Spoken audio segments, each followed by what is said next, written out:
And as the countdown is on for flag bearers for the two major political parties, the NDC and MPP, to name their running mates, there is a strong name coming up. Professor Jane Nana Opoku-Agyeman seems to be gaining traction in the NDC. We've heard names like Nimoy Thompson, we've heard Zanetta Rawlings, we've heard Kojo Bonso and all of that, but her name seemed to be topping the list. Of course, on the other side, we've heard about Matthew Opoku-Prempeh, who is the energy minister. We've heard about Zeche Mensah Bonso, who is former minority leader. We've heard about Jose Wusu, who is deputy speaker of parliament, and a host of names. Which of the names is gaining traction? I've been joined by deputy head of Joy News' political desk, Winston Amua. Winston, let's start with Jane Nana Opoku-Agyeman. What does she bring on board? Well, Aisha Jane Nana Opoku-Agyeman, of course, she was the NDC's running mate, or John Mahama's running mate in the 2020 elections. And from all that we gathered, looks like the party was pleased with their performance. Now, the difficulty we're talking about what she brings on board. Yes, you know, she's a professor, she's a technocrat, she's a minister of education. She's been the first female vice chancellor of a university in Ghana. She was vice chancellor of the University of Cape Coast. But electorally, I mean, if you look at her electoral performance, there's a bit of a difficulty here. Now, because she comes from the central region, and the NDC did not win the central region. However, she's a female, and unfortunately for us in this part of our world, we don't have data to, for instance, find out whether or not she was able to increase, female votes or not. So that's the difficulty when it comes to that. But the NDC has its own, measurements. I mean, when it comes to deciding the impact of a running mate, the NPP actually, Nana Akufo-Addo won about 19 constituencies. There's 19 in the central region, but of course, his members of parliament or the NPP parliamentary candidates, only 10 of them won, with the NDC winning 13. I don't know if this could be attributed to Professor Nana Jane Opoku-Agyeman, but I'm sure as the days go by, we'll be able to find out. So the NDC believes, John Mahama believes she's the best person to help him, capture power in 2024. Looks like a lot of them believe she's the right person. The belief also is that, being one who's been at the forefront of women development and activism, is likely to get a lot of, big votes. This will not be the first time she'll be introduced to politics. Of course, she's been Minister of Education before, but one of the things that people do not know, for instance, is that in 1996, around the time, she used to host a political program on Radio Go that interviewed aspirants to election. So she's one person you can actually say may, and I choose this carefully because may help the NDC cause, particularly within the female front. I have personally said that, look, the NDC lost the central region in 2020. Of course, they lost it in 2016 also. So you ask yourself the simple question, what does Professor Nana Jane Opoku-Agyeman bring on board? There are many who have said that, well, John Mahama himself is a candidate that, can win an election. And so in Professor Nana Jane Opoku-Agyeman, you're looking at a party that also wants to send a particular signal. And if that's the case, if you want to, have a female as a vice president of the Republic of Ghana, then she stands tall and may probably be the right person you want to choose. So, of course, in the last elections, Jane Nana did not perform. I mean, political watchers think that she performed abysmally. How can she better her chances in supporting the flag bearer to make this happen for the NDC in case or in the event that she's chosen by the flag bearer? You're right. Many people feel that she didn't really do well. But this is the point. I'm sure if you went into 2008 and spoke to a lot of persons within the NPP, they say Bawumia added nothing to the party's ticket.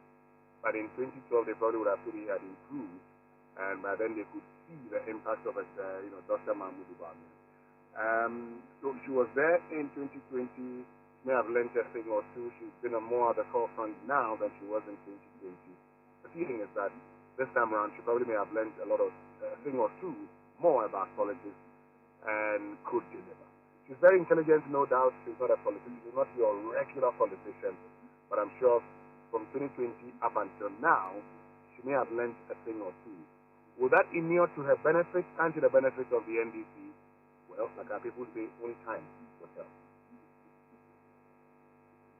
Conversation and take you on the regional balance, but I want us to switch to the NPP. Names like Matthew Opoku Prempeh coming up, names like Oseche Mensah Bonsu, Joe Wise, and the likes that you've heard. Which of the names is gaining more traction per your sources? Well, the challenge with the NPP bit is that, unlike the NDC, where you can probably say, it looks like this person, it looks like that person. Many persons are key when it comes to the NPP's running.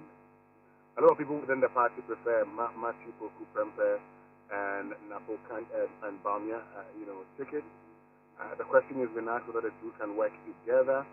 And if you have a conversation with Dr. Bawumia, he will tell you he would want to choose somebody that he's comfortable with and somebody that he can work with. There's been discussions about whether or not the person must necessarily come from the Ashanti region. You're looking at the NPP and some members saying, why do you want to limit yourself to the Ashanti region? And that's where the problem begins really for the NPP. Why do you want to limit yourself to the Ashanti region?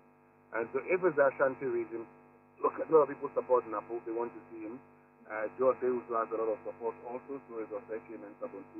But if it comes to support that people enjoy within the party, in the Ashanti region, and even within the National Executive Committee and the National Council, then Napo will stand tall.